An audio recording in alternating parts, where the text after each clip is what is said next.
প্রিয় দর্শক, দৈনিক আমার দেশে স্বাগত। এই মুহূর্তে আমরা আপনাদের সঙ্গে যুক্ত হচ্ছি রাজধানীর শাহবাগ। নতুন নামকরণ করা হয়েছে শহীদ উসমান হাদি চত্বর থেকে। হাদি হত্যার বিচারের দাবিতে আজ জুম্মার নামাজের পর ইনকিলাব মঞ্চের নেতাকর্মীরা শাহবাগ অবরোধ করে রাখে। শহীদ শরীফ উসমান হাদি হত্যার বিচারের দাবিতে শাহবাগ অবরোধ করেছে ইনকিলাব মঞ্চ। জুম্মার নামাজের পর ইনকিলাব মঞ্চের নেতাকর্মী সহ সাধারণ শিক্ষার্থী জনতা ঢাকা বিশ্ববিদ্যালয় কেন্দ্রীয় মসজিদ থেকে বিক্ষোভ মিছিল নিয়ে শাহবাগ এসে অবস্থান নেন। এ সময় তারা সড়ক অবরোধ করে যান চলাচল বন্ধ করে রেখেছে এখনো পর্যন্ত।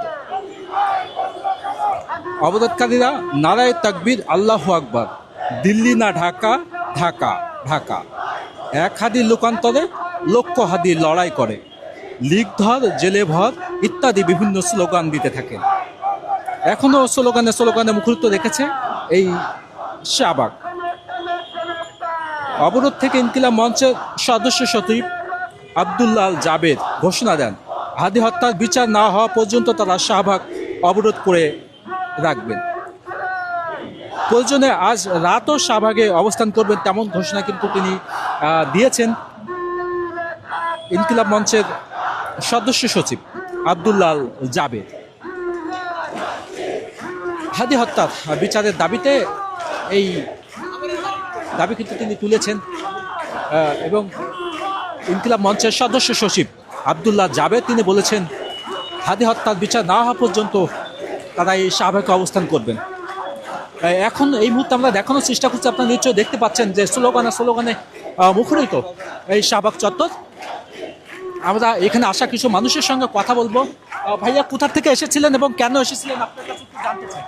আমার জেলা শরীয়তপুর। আজকে বিশেষ করে আসছে আমাদের যে হাদি ভাই মারা গেল, পরিকল্পিতভাবে যে হাদি ভাইরে মারা হলো, আমরা চাই সুস্থ তদন্তের মাধ্যমে যে আসামি ভারতে পালায় রয়েছে এই আসামিরে বাংলাদেশে আনা হোক, সরকারিভাবে চেষ্টা করা হোক। কিন্তু দুঃখজনক, আজকে প্রায় 1 সপ্তাহ হয়ে গেছে হাদি ভাই মারা গেছে। সরকারের পক্ষ থেকে এখনো আমরা কোনো বক্তব্য পাইনি স্পষ্ট যে আসামিরে ধরা হবে, আসামিরে বাংলাদেশে আনা হবে, বিচার হবে। এটা খুবই দুঃখজনক। আমাদের দাবি, পরিষ্কার দাবি, যে গতদিনে আপনারা দেখছেন আওয়ামী লীগ সরকার থাকাকালীন টাইমে তিনার আব্বারে মারার ক্ষেত্রে যারা বঙ্গবন্ধুর মারার ক্ষেত্রে ভূমিকা রাখছিল বা যারা মারছিল, প্রায় কয়েক যুগ পর ওই আসামিদেরকে বাংলাদেশে আইনা বিচার করা হয়েছে। তাহলে আপনি অন্তর্বর্তীকালীন সরকারকে এতই দুর্বল হয়ে গেলেন যে আমাদের জুলাই যোদ্ধা অন্যতম নায়ক ছিল, তার আসামি, তার যে মারছে এই আসামিকে কেন আপনি ধরতে ব্যর্থ হয়েছেন? বিশেষ করে প্রশাসনের ক্ষেত্রে আমি বলবো যে হাদি ভাইরে মারার পর কিভাবে আসামি ভারতে পালালো, এই বিজিবিদেরকে প্রশাসনের ক্ষেত্রে সুস্থ তদন্ত করা হোক, যারা এই ঘটনার সাথে জড়িত তাদেরকে আইনের আওতায় আনা হোক। দর্শক, আমরা শুনছিলাম এখানে আসা এবং এই বিক্ষোভ যোগ দেওয়া সাধারণ মানুষের সঙ্গে তারা যেমনটি বলছিলেন। এই মুহূর্তে কিন্তু এই বর্তমান শহীদ উসমান হাদি চত্বর নামে শাহবাগ উসমান হাদি চত্বর নামে নামকরণ করা হয়েছে। হাদি মৃত্যুর পর থেকে স্লোগানে মুখরিত এই শাহবাগ চত্বর। আমরা দেখতে পাচ্ছি যে স্লোগানে মুখরিত দেখেছে, আমার ভাই মূল্য কেন, ইনকিলাব জবাব দে। এ ধরনের বিভিন্ন স্লোগানে মুখরিত হয়ে আছে এই শাহবাগ চত্বর। তবে কিছুক্ষণ আগেই তাদের পক্ষ থেকে, ইনকিলাব মঞ্চের পক্ষ থেকে যেমনটি বলা হয়েছে, যতক্ষণ পর্যন্ত খুনিদের ধরে বিচারের আওতায় না আনা হবে ততক্ষণ পর্যন্ত তারা এই শাহবাগ চত্বর থেকে নড়বেন না, তেমনটি কিন্তু তারা বলেছেন। আমরা এই মুহূর্তে দেখানোর চেষ্টা করছি, নিশ্চয়ই দেখতে পাচ্ছেন এই শাহবাগের যে মূল যে পয়েন্টটা, ঠিক সেই পয়েন্টে কিন্তু তারা অবস্থান নিয়েছে এবং সেখান থেকে স্লোগানে তুমি কে আমি কে, হাদি স্লোগানে তারা মুখরিত করে রেখেছে এই শাহবাগ চত্বর। আমরা তো একটু দেখানোর চেষ্টা করি, নিশ্চয়ই আপনারা দেখতে পাচ্ছেন। এবং ইতিমধ্যেই আমার সামনে যে শহীদ উসমান হাদি চত্বর নামে তারা নামকরণ করেছে এই শাহবাগ চত্বরকে।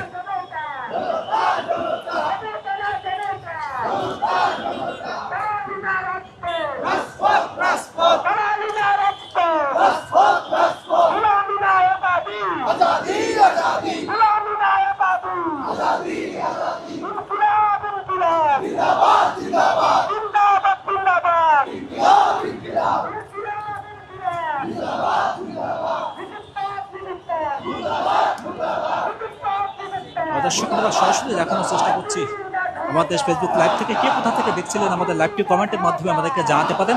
একই সঙ্গে আমাদের ফেসবুক লাইভটি শেয়ার করে আমাদের সঙ্গে যুক্ত থাকতে পারেন।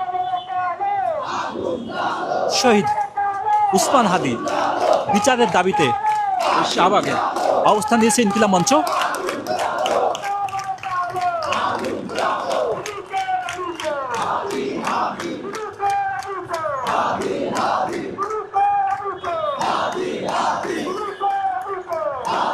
ইতিমধ্যেই কিন্তু এই অবরোধ থেকে ইনকিলাব মঞ্চের সদস্য সচিব আব্দুল্লাহ জাবের ঘোষণা দেন হাদি হত্যার বিচার না হওয়া পর্যন্ত শাহবাগ অবরোধ করে থাকবেন, এমন ঘোষণা কিন্তু এই দিয়েছেন ইনকিলাব মঞ্চের সদস্য সচিব আব্দুল্লাহ জাবের।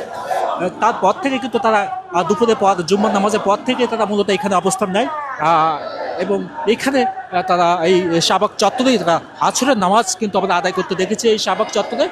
এখনও তারা এখানে অবস্থান আছে, তবে তারা যে কথাটি বলেছেন যতক্ষণ পর্যন্ত হাদি হত্যার খুনিদেরকে গ্রেপ্তার এবং বিচারের আওতায় না আনা হবে ততক্ষণ পর্যন্ত তারা এই শাহবাগ চত্বর ছাড়বেন না বলে তারা ঘোষণা দিয়েছে। তবে শেষ পর্যন্ত কি হয় আমরা পরবর্তী আপডেট আপনাদের দেওয়ার চেষ্টা করবো। দর্শক, এই ছিল আমাদের কাছে এই মুহূর্তে শাহবাগের সর্বশেষ খবর। এই মুহূর্তে আমরা আপনাদের কাছ থেকে বিদায় নিচ্ছি। আল্লাহ হাফেজ।